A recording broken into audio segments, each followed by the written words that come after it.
but it is really up to them. Again, there's that, the wind energy guidelines, and generally the 1 year of post-construction mortality monitoring is the standard, and most companies do that. And yeah, the best we can do is act in good faith and hope that they will come to us if they find a listed species and own up to taking a species illegally. Do you have examples where people don't? Not that I know of. Okay. I imagine it just that we wouldn't find out about it. Yeah, unless somebody is able to gain access to that property, and it's hard to find bats under wind turbines. It takes a lot of training. Carcasses get removed frequently and quickly, and so it's not easy if you're not trained. So yeah, it is difficult. Yeah, and that kind of becomes a federal law enforcement issue at that point, and so if, hypothetically there was a situation where we felt, reasonably certain the take was happening, we would turn that over to our law enforcement, and then they would do an investigation, and kind of go from there. And so yeah, but like from our program's perspective, that's basically what our role would be. Go ahead. Two parts to that. So if they do apply for mitigation permit, in addition to what you mentioned in terms of avoiding take through the various different options available, are they also able to either purchase or create some sort of other conservation areas to offset their take, and how does that work? And what is the details, what does that look like for someone? How many acres per turbine or whatever number of bats expected to be taken? Yeah, absolutely. That's a great question. So when we work on a habitat conservation plan with a wind company, we will do a lot of work to figure out the amount of appropriate take, and we have what is called a resource equivalency analysis. And so what that does is kind of converts the number of individuals that are permitted to be taken and turns it into like an acreage of habitat to offset the number of individuals that are removed from the population. And there's also, it accounts for growing individuals too. Right, like the reproductive potential. Mm-hmm. Yeah, so there's a lot of metrics that go into the model output, and of course, bats are very difficult to quantify on the landscape. But aside from, our best method of counting bats is counting with a live camera as they're coming out of a cave entrance.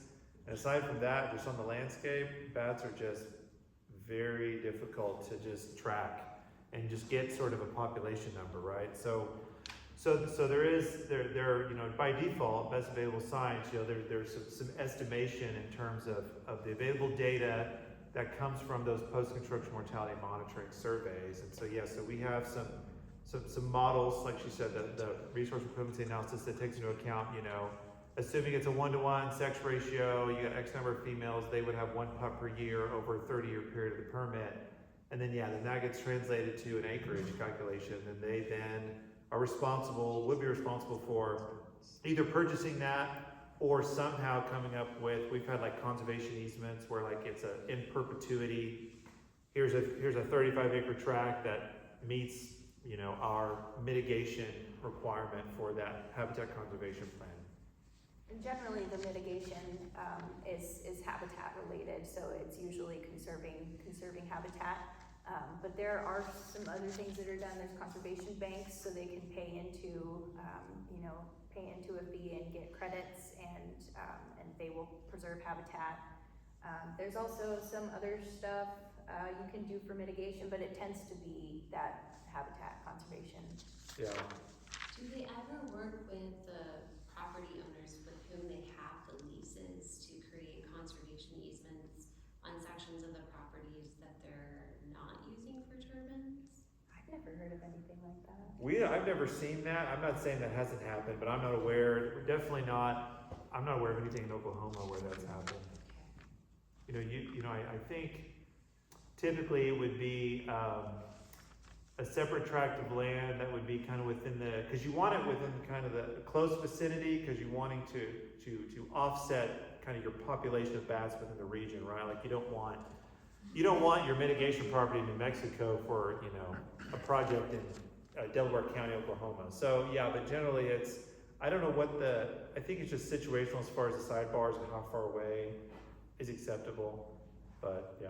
And then they usually will try and, you know, mitigate at properties that are adjacent to like existing WMAs or existing protected habitat, to kind of create a more, you know, connected, You know, something that's happened, not necessarily with wind energy, but there's been other sort of mitigation framework set up that have, you know, kind of allowed like to expand on Ozark Plateau National Wildlife Refuge. So it's like kind of a pot of money that's able to, so it kind of goes into a larger sort of national pot that builds upon existing refuges and wildlife management areas. Yeah, we've actually been real fortunate because of two different pipeline projects that ended up putting quite a bit of money into a mitigation fund, and then we worked with landowners that we knew that had important caves and other important habitat for bats and cavefish that we're also interested in selling, and we've added probably over 1,000 acres, I think, to Ozark Plateau over the last 5 years using mitigation from other projects. So it's actually, yeah, it's helped us, you know, to get some really important pieces of property added to the refuge. How many of these mitigation assessments and mitigation projects have you done in Oklahoma? For wind, there is only one project that has an HCP, a habitat conservation plan. So that's one project that they've come to you and said, we want to do this. Yeah. Various projects that are ongoing. That has, the only project in Oklahoma that has bats covered. Yeah, so a little background on that. So we have not up until just recently, almost most of our endangered bats, all of our endangered bats are in eastern Oklahoma. Well, there hasn't been hardly any wind development in eastern Oklahoma. And so that's you know, by assumption, the primary reason. And however, you know, we now have a proposed endangered tricolor bat, which is found statewide, and so that may change things in the future. But that's from history up till now, I think the main reason. So we just haven't had, and so yeah, we've only, so the one other project we know of, was kind of right sort of in the heart of Indiana bat, no longer bat habitat, and so, yeah. And they did like a conservation easement, perpetual, they didn't buy land, but they basically worked with a third party to establish kind of the offset that. We did one project years ago, and but it just, we were never contacted again. We provided a limited amount of information, and I assume they just decided not to do it. It was never actually implemented in eastern Oklahoma, but otherwise, that's what they're saying. Was that it, Grant? Anybody behind me? Karen, go ahead. If a company were to contact you and say that they thought that they were gonna put up a project and like, let's just say right around here where we move fast, and you were to give them some recommendations on where to site specific turbines, how much do you know about the caves on private land? Well, what we would normally say is not necessarily where to site, but just here's typically, like what we would normally do is when we get contacted on that, we say, basically, this is high risk, medium, low risk for this area here. And then like, it's on them to say, well, okay, well, what do you recommend? And so it's a little bit, so we provide the information as it's requested from us. But, you know, and it's very common for all sorts of project types where we just get a polygon on a map. And they're like, what species are here? Right. And then we have a lot of automated processes now where they can just kind of run into, we have basically like a website, public facing website where you draw a project area, spits out all the potential species. They then send it to the Oklahoma ES office, and then from there there's a more sort of a thorough, closer review of, oh, okay, there's a cave here, or here's a sensitive site here beyond just the species in this blob. And so then from there, then we tell the project proponent, okay, well, if you build it here, you're gonna be right on top of this really sensitive spot. But if you built it over here, you know, like in those conversations, you know, there's not really every project's a little bit different, and there's a lot of what we call sort of technical assistance that kind of goes into that, so.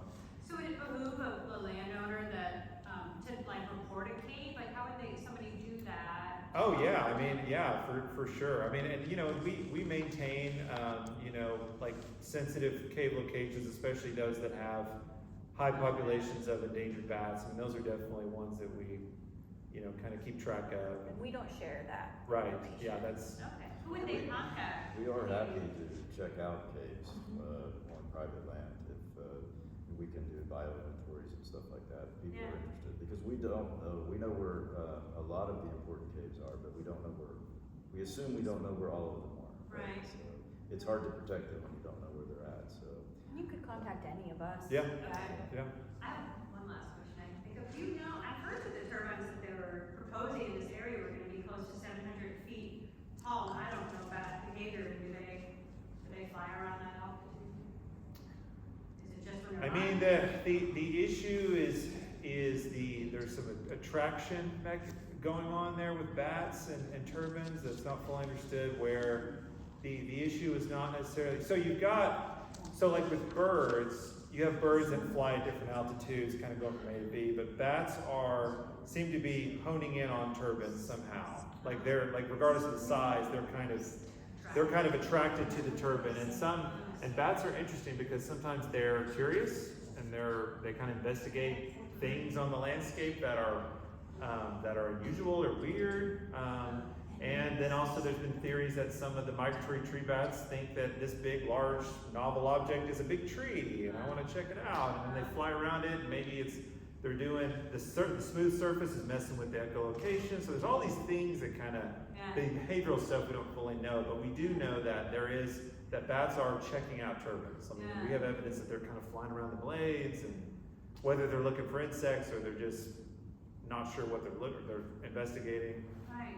Yeah. I heard somebody say in one of these meetings past through that something about the turbines was like barometric pressure around them causes the bats to implode. Yeah, so that was kind of an early, I don't want to say that's been totally debunked, but that was initially, it was because they were finding carcasses where they were maybe some evidence of that, but I think that was sort of an initial early theory that's been kind of debunked. And they're just, yeah, and I think that they are, I mean, we have like video evidence now that they're hitting blades. Yeah. Yeah, whereas before that was thought that they were like the air pressure just by the turbine was affecting the bat. It's that subtle, warm, gentle humming of the turbines that are drawing them in. It's which kind of is interesting to me. I know of manufacturers of turbines that have played with the tonal warning on it, and obviously some research has shown that some bats it doesn't like impede them to go on to the turbines, but I wish that would be, I mean, that seems to me like a really good deterrent if they would develop that a little bit more. And I know there's a lot of research going on that right now on the turbine side. Well, you know, the deterrent technology is interesting. You know, Georgia was talking about how you have some bats that their pulse frequency varies depending on kind of their behavior and their foraging ecology. And so bats that forage in really heavily forested, cluttered areas, they have very high frequency calls because they're needing calls that don't go very far, that return to them very quickly, because they're navigating all kinds of gnarliness, you know, leaves, brush, branches. Whereas you have some of the migratory tree bats that fly several hundred miles, they have a very low frequency pulse. And so the deterrent technology seems to be a little bit more promising for those lower frequency bats because that sound can travel further and reach the bat before it gets into that rotor swept zone. Whereas the high frequency deterrents, that sound wave doesn't travel very far, so the bats that it's trying to save aren't getting that signal until they're right on the turbine. So there's a lot of, it's the deterrent stuff is most promising, but it's also really weird because, like Georgia was saying, sometimes it attracts bats. It's found to, so there's all kinds of trials going on in different research in different areas of the country. Anybody? Go ahead. My name's Chris Wilson, by the way. So if a company was to come to you and start the Section 7 consultation, in this area, you assume that it's going to almost positively head to a Section 10. So there is no Section 7 because these projects don't have a federal nexus. And that's because they are built on private property by private entities. So if they were built on, federal lands, or with some federal agency, there would be a federal nexus, which would mean we start with Section 7.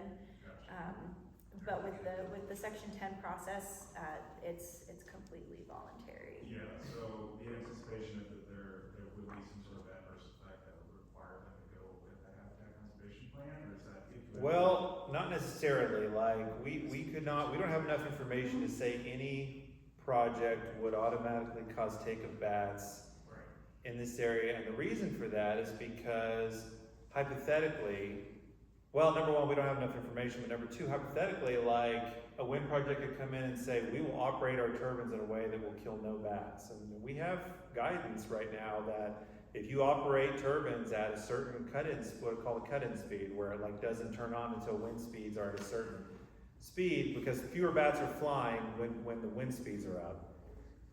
We basically have information saying this is not reasonably certain to cause take or adverse effects of bats. So hypothetically, a company A, whomever could come in the door and say that for a project right here. And so that's the thing is like we would need more information to make, that assessment. So if they came to you and were like, hey, let's engage, you gave them advice on collecting data that looked like a year's worth of acoustic monitoring, or is that for an area that seems to be high risk, or would that be based on maybe nearby high vernacular or the risk? Yes to all of that.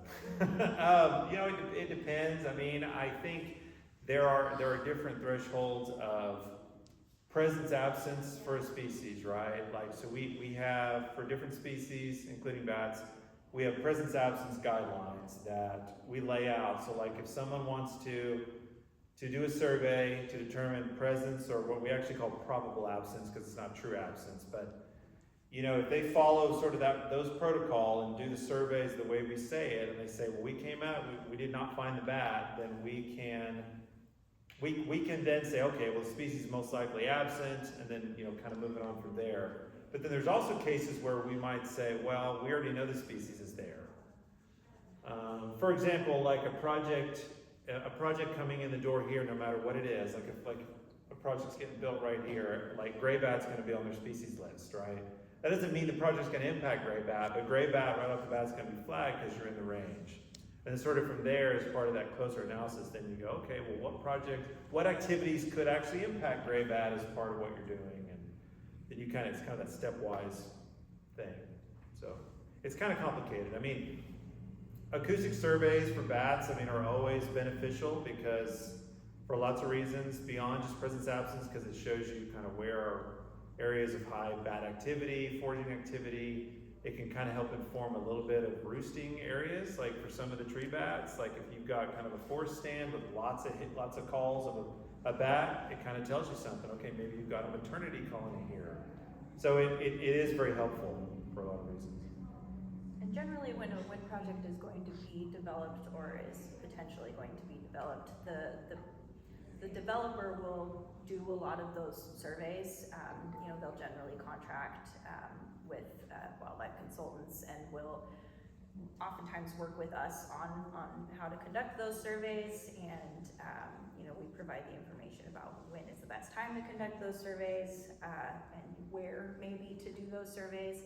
And so we generally, it's pretty standard for them to do those surveys and to provide us that information to provide the best, technical assistance possible.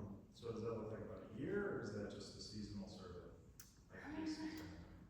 It's usually a full season. Yeah, for any wind project for bats, ideally you want a full year's, like spring, summer, fall bat data because, you know, especially if you're trying to kind of figure out, well, what bats are there in the summer, what kind of migratory use do you have? That's always really helpful. It's definitely not required, but it's, I think, holistically, if you're wanting the best bat data for a site, you would want to do spring, summer, fall surveys, you know, with acoustics. I mean, acoustics is very economical, and some people do mist netting too, which is much more expensive, and it's just hard to capture bats in general, but How sometimes. big of a range can acoustics pick up?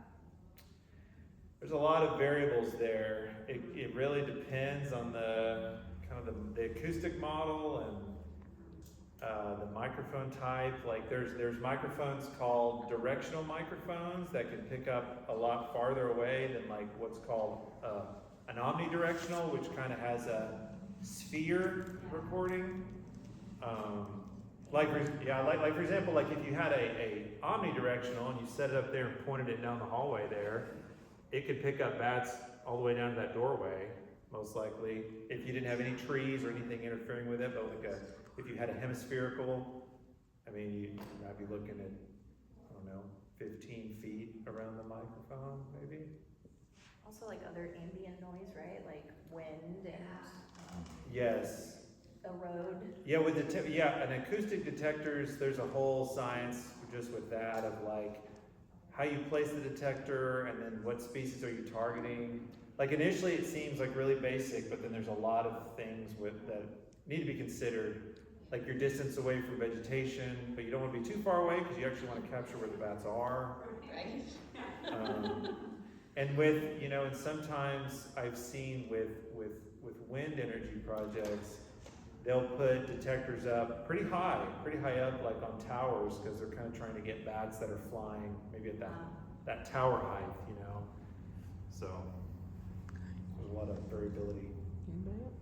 Matt, can I ask you a question about ODWC and their requirements from a previous career?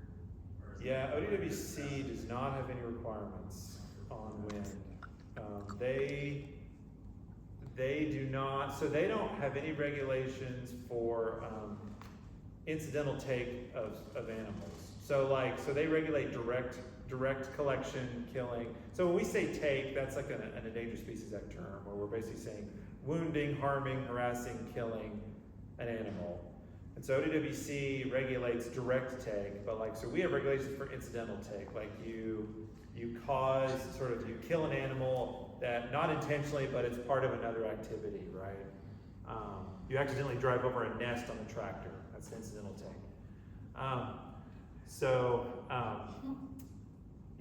ODWC does not have any regulations for that, and they are kind of they do have some staff that kind of stay in the loop on these kind of projects, but they generally don't have the capacity to really kind of do a lot in general for these kind of developments. I got a couple questions. You had said you're working with one HCP here in Oklahoma. Is it near the eastern side or It's in Pushmataha County, Pushmataha? Wild Horse Mountain And Wind. how long has that been going on? They've had their permits since 2021. Yep. So are you seeing some success with their? I would say we got mitigation from it. Yeah. And they have to report to us annually. So they are required to do monitoring as well, so we know what species they've been finding underneath the turbines. Generally with the HCP, it's more rigorous monitoring, and for more extended periods of time. They have to submit a report annually. And so we have a pretty good working relationship with them, and we're in, fairly regular contact.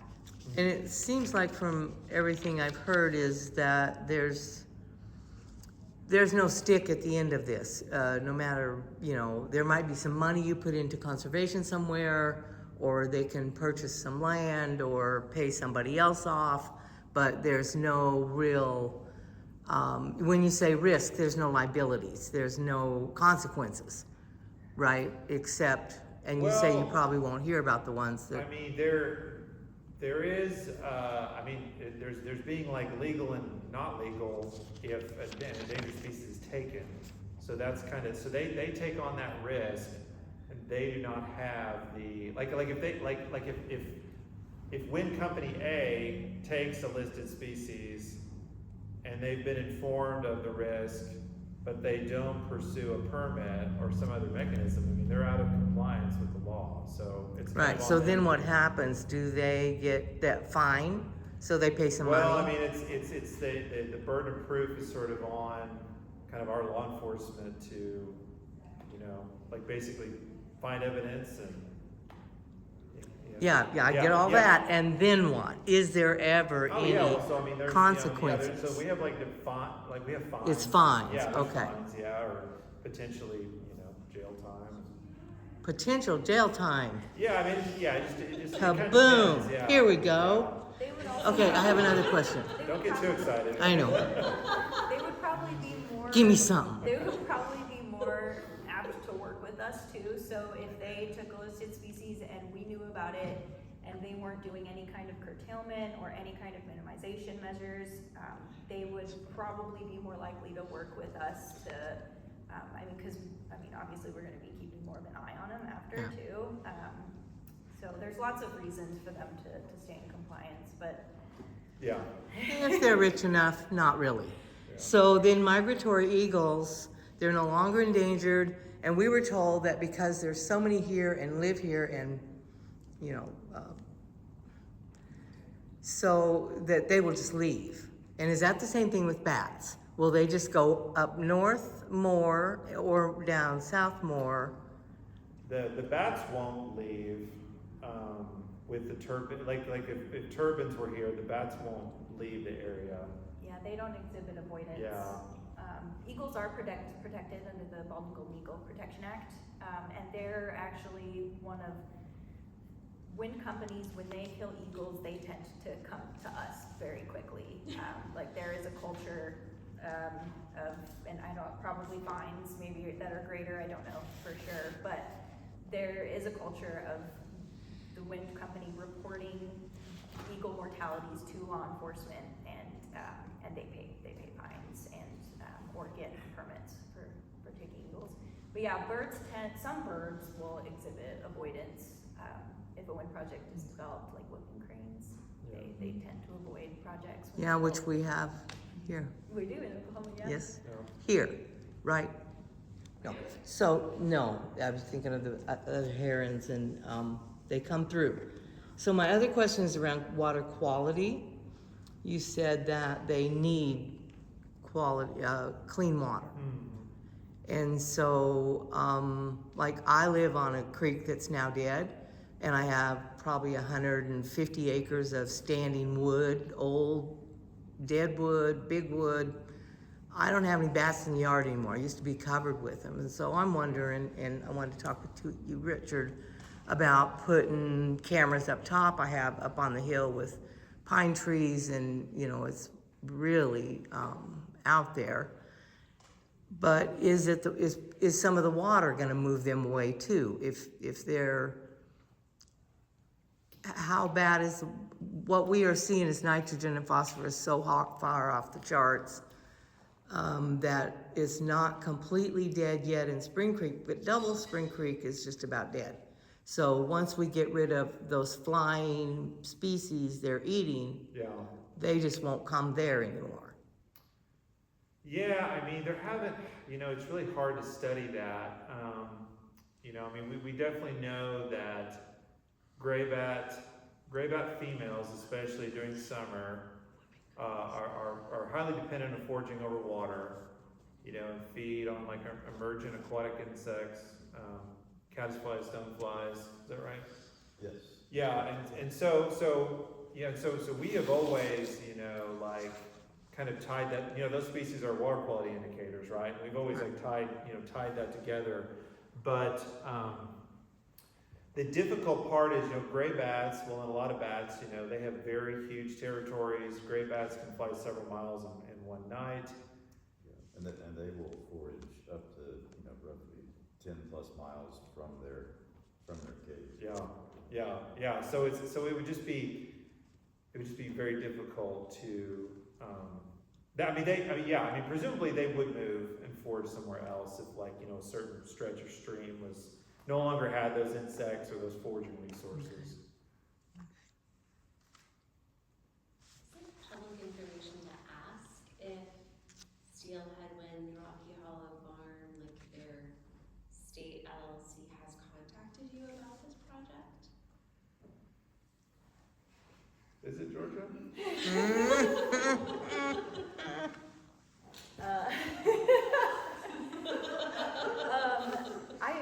I think we can talk about that, right? I'll turn off the camera. They have contacted us.